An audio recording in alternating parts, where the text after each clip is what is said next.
Eesti riigi pakutavad e-teenused on juba täna maailmas väga tuntud, aga meie soov on neid teenuseid veel paremaks teha. Ja e-residentsus tähendabki seda, et need teenused, elektroonilised teenused, mis on täna Eesti kodanikele kättesaadavad, nagu näiteks digitaalne allkiri, oleksid kättesaadavad ka välismaalastele. See tähendabki, et välismaalastel on võimalus taotleda Eesti riigi digitaalne kodakondsus.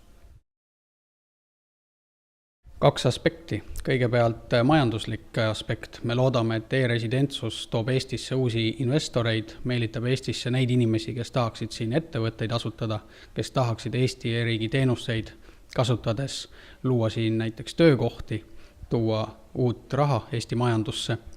Ja teiseks kindlasti ka julgeoleku aspekt. Mida rohkem on Eesti riigil ka digitaalseid kodanikke, seda paremini on Eesti riik kaitstud, seda rohkem on meile kaasaelajaid, meie kõneisikuid terves maailmas. Nii et siin on nii majanduslik kui julgeoleku huvi mängus ja loodetavasti see projekt e-residentsus saab tule tiibadesse.